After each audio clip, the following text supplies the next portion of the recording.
आदरणीय प्रधानमंत्री जी के नेतृत्व में, उनके मार्गदर्शन में लोक कल्याण संकल्प पत्र की भावनाओं के अनुरूप देश की सबसे बड़ी आबादी का राज्य उत्तर प्रदेश उन जन आकांक्षाओं की पूर्ति कर सके और समग्र विकास के लक्ष्य को प्राप्त करने में सहायक हो सके, इस दिशा से उत्तर प्रदेश सरकार का यह बजट 5 वर्षों का एक विजन भी है, जो प्रदेश के सर्वसमावेशी समग्र विकास के साथ साथ एक उज्जवल भविष्य की रूपरेखा भी तैयार करेगा।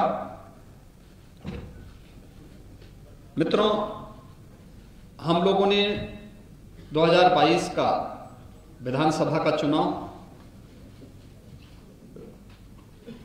के पूर्व एक लोक कल्याण पत्र जारी किया था। जातक विचार वास्तु विचार माटी परीक्षा पाई संपर्क करंतु साधक नागानंद को 9439159052। ये लोक कल्याण संकल्प पत्र में कुल 130 घोषणाएं हुई थी। इन 130 जो संकल्प हमारे लोक कल्याण संकल्प पत्र में थे, उसमें से 97 संकल्पों को हम लोगों ने इस बजट में पहले ही बजट में स्थान दिया है और इसके लिए हम लोगों ने 54,883 करोड़ रुपए का भी प्रावधान किया है। जो संकल्प 130 संकल्प थे, उनमें से कुछ संकल्प पहले से चले आ रहे थे, कुछ नए थे। उनमें से 97 संकल्पों को आज यहां पर इस बजट में स्थान दिया गया है, जिसमें 44 संकल्प नए हैं। इनमें जो प्रमुख घोषणाएं हैं आज के बजट में, वह मुख्य रूप से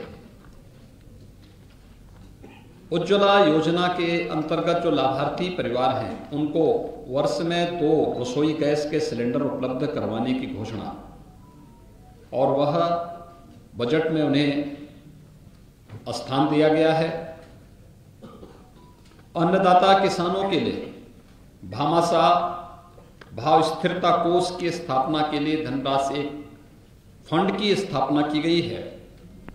यहां पे हम लोग पहले से ही एमएसपी का लाभ धान, गेहूं और अन्य फसली के लिए किसानों को उपलब्ध कराते रहे हैं, लेकिन आलू, टमाटर, प्याज आदि फसलों के लिए इस प्रकार की व्यवस्था अब तक नहीं थी। इस बजट में हम लोगों ने अपने अन्नदाता किसानों को राहत देने के लिए भाव स्थिरता कोष की स्थापना भी की है और उस कोष के लिए भी व्यवस्था की है। प्रदेश के अंदर आदरणीय प्रधानमंत्री जी का जो देश के लिए विजन है कि हम फर्टिलाइजर, केमिकल और पेस्टिसाइड में कमी लाते हुए प्राकृतिक खेती को बढ़ावा दे सकें।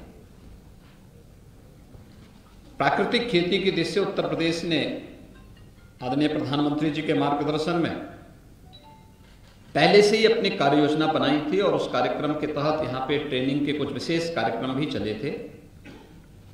प्रदेश में इस समय हजारों किसान ऐसे हैं जो प्राकृतिक खेती के साथ जुड़े हैं। उनके लिए टेस्टिंग लैब की स्थापना भी हर कमिश्नरी स्तर पर हम लोग स्थापित कर रहे हैं। लेकिन अगले 5 वर्ष के लिए संपूर्ण बुंदेलखंड को प्राकृतिक खेती योजना के साथ जोड़ने की कार्रवाई को भी हम लोगों ने इस योजना में लिया है।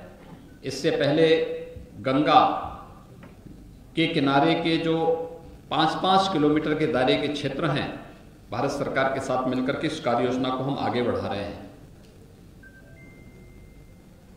लोक कल्याण संकल्प पत्र में एक और घोषणा हम लोगों ने की थी, वह थी किसानों के लिए सिंचाई की योजना की व्यवस्था अगले 5 वर्ष के अंदर यानी 0 तक पहुंचाना, फ्री में उन्हें सिंचाई की सुविधा उपलब्ध हो सके। इसके लिए हम लोग पीएम कुसुम योजना के अंतर्गत निःशुल्क सोलर पैनल उपलब्ध कराने की कार्रवाई को आगे बढ़ा रहे हैं। 15,000 से अधिक सोलर पैनल की कार्रवाई को इस वित्तीय वर्ष में हम लोगों ने इस बजट का हिस्सा बनाया है, जिसका लाभ हमारे अन्नदाता किसानों को प्राप्त होगा। इसके अलावा प्रदेश के अंदर हम लोगों ने जो अन्नदाता किसानों के हिस्से अन्य जो तमाम घोषणाएं की हैं, जो इस बजट में हम लोगों ने इसे स्थान दिया है, जो प्रस्ताव दिए हैं, उसमें एमएसपी का लाभ हमारे अन्नदाता किसानों को प्राप्त हो सके, इसके लिए बजट का प्रावधान सिंचाई की अवशेष परियोजनाओं को आगे बढ़ाने के साथ ही 1,000 करोड़ रुपए की लागत से लघु सिंचाई की परियोजनाओं को पूरा करने के लिए भी एक विशेष प्रावधान इसमें दिया गया है। जातक विचार, वास्तु विचार, माटी परीक्षा पई संपर्क करंतु साधक नागानंद को 9439159052।